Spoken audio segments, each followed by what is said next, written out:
ماہ رمضان کے حوالے سے ناظرین کی خدمت میں یہ دلچسپ واقعہ بیان کروں گا کہ ماہ رمضان کے حوالے سے ایک جگہ پر گیا، بہت پرانی بات ہے، آج سے یوں سمجھ لیں کہ 20-22 سال پرانی بات ہے۔ تو وہاں گیا تو وہاں ایک دلچسپ انکشاف ہوا کہ ساتھ جو ایک مسجد تھی اہل سنت بھائیوں کی، وہاں ایک نئے پیش نماز آئے ہیں اور وہ بہت ہی ماشاءاللہ بہترین خطبے دے رہے ہیں اور لوگوں کے اندر ایک رواداری والا ماحول قائم کیے ہوئے۔ اور وہاں کی جو شیعہ انتظامیہ تھی انہوں نے مجھے ایک عجیب بات بتائی۔ انہوں نے کہا کہ ہم نے یہاں 12 اماموں کے جو نام لکھے تھے، ایک نام لکھنے میں ہم سے ایک غلطی ہوئی تھی، تو اس اہل سنت کے عالم دین جو نئے آئے ہوئے ہیں انہوں نے آ کے ہماری تصحیح کروائی کہ آپ کے امام کا لقب یہ ہے۔ جی، تو مجھے بھی بڑی خوشی ہوئی اور کہ بہت اچھی شخصیت۔ تو اتفاق سے کچھ عرصہ میں وہاں ماہ رمضان کے حوالے سے چونکہ گیا تھا، تو پھر اگلے سال جب میرا وہاں جانا ہوا تو دیکھا وہ نہیں تھے، تو وہاں کوئی اور عالم دین آئے ہوئے تھے۔ تو میں نے وہاں پوچھا لوگوں سے کہ وہ جو پچھلے عالم دین تھے جن سے ملاقات بھی ہوئی تھی اور ماشاءاللہ بڑی علمی شخصیت، وہ کہاں گئے؟ تو انہوں نے ایک واقعے کی طرف اشارہ کیا جس سے پتہ چلتا ہے وہی آپ والی بات کہ بس اوقات ایک عالم دین حق کہنا چاہتا ہے لیکن مجبور ہو جاتا ہے۔ جی، وہ کیا؟ انہوں نے کہا کہ مسئلہ یہ ہوا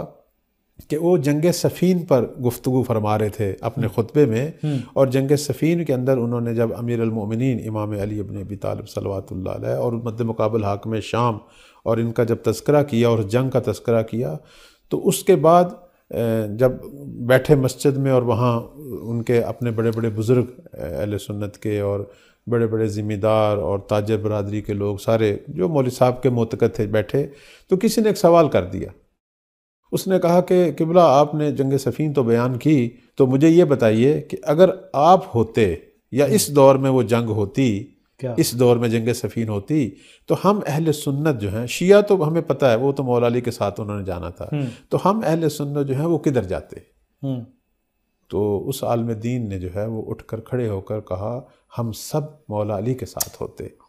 اور اس کی دلیل انہوں نے کیا دی؟ انہوں نے کہا کہ میرے پیغمبر کا یہ فرمان ہے کہ علی حق کے ساتھ ہے اور حق علی کے ساتھ ہے، اور حق ادھر ہی جاتا ہے جدھر علی جاتے ہیں۔ اور پھر انہوں نے کہا کہ علی تو وہ ہیں جو خلیفہ ہیں، اور ہم نے خلیفہ وقت کا ساتھ دینا ہے، جس طرح باقی 3 خلفاء کا ہم نے ساتھ دیا تو ہم نے ان کا ساتھ دینا ہے، اور یہ تو وہ ہیں کہ جن کی شان میں یہ احادیث ہیں، قرآن علی کے ساتھ، حق علی کے ساتھ۔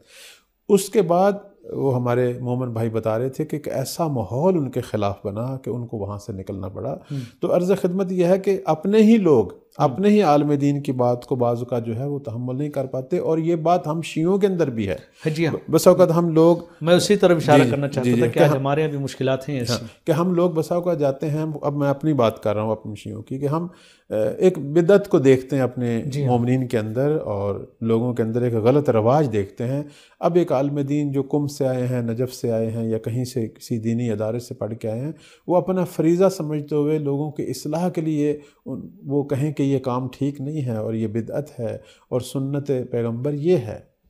تو ان کو بھی نشانہ بناتے ہیں، ہمارے اپنے ہی شیعہ نشانہ بناتے ہیں۔ تو اب اس بات کو بیان کرنا بھی ایک جرت ہے، اور جو جرت رکھتے ہیں ان کے مد مقابل لوگوں کا تحمل کرنا اور حق بات کو سننا، یہ بھی ایک سعادت اور توفیق ہے، اور ہر کوئی اس طرح کی توفیق نہیں رکھتا۔